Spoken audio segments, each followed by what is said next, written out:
ముందుగల అమ్మ అటెంక అన్న ఆళ్ళెనకంగానే ఇప్పుడు చెల్లె ప్రియాంక గాంధీ ఒకటే ఇంట్లోకేంచి ముగ్గురు పార్లమెంట్ల కాలు పెట్టిర్రు. ముందుగల పార్లమెంట్ ఓట్లలో రాహుల్ గాంధీ సారు 2 దిక్కుల పోటీ చేస్తే 2 దిక్కుల్లో గెలిచిన ముచ్చట యాదుకున్నదే కదా. ఏన్నో ఒకతానే ఉండాలి కాబట్టి వాయనాడులో చెల్లె నిలబెట్టి నడుమంత్రపు ఓట్లల్లా అన్నకంటే ఎక్కువనే మెజార్టీతో గెలిచింది. అట్లా గెలిచి ప్రమాణ స్వీకారం చేయంగానే తొలుత వాయనాడుకు పోతుందట. గా ముచ్చటేందో అరుసుకుని వద్దాం పారి. ముందుగాల ఓట్లప్పుడు అన్న గెలిచిండు, ఇప్పుడు నడవంతరపు ఓట్లలో చెల్లె గెలిచింది. వాయనాడు ఎంపీ సీట్ ను గాంధీ ఇంటోళ్ళు గూతబట్టినట్టున్నారు చూస్తుంటే. అప్పుడు అన్నకు వచ్చిన వాటికంటే ఇప్పుడు చెల్లెకి గిని ఓట్లు ఎక్కువ గుద్దిరు వాయనాడు పబ్లిక్. అదే వాయనాడు నడవంతరపు ఓట్లలో ఎంపీగా ప్రియాంక గాంధీ మేడం పోటీ చేసి గెలిచిన ముచ్చట ఆడంక ప్రమాణ స్వీకారం చేసిన ముచ్చట అందరు గెలుకున్నదే కదా. అట్ట గెలిచినాక తొలత అన్న నెంబడేసుకొని వాయనాడు పోయింది ప్రియాంక అక్క.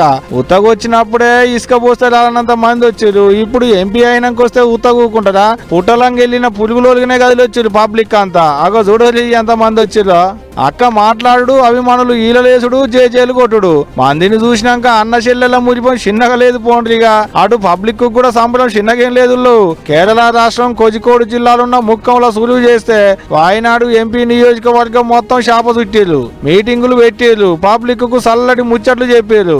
అంతేకాదు పనిల పానాన్ని సెంట్రల్ సర్కార్ వాళ్ళను కూడా గట్టినే సాపించింది ప్రియాంక అక్క.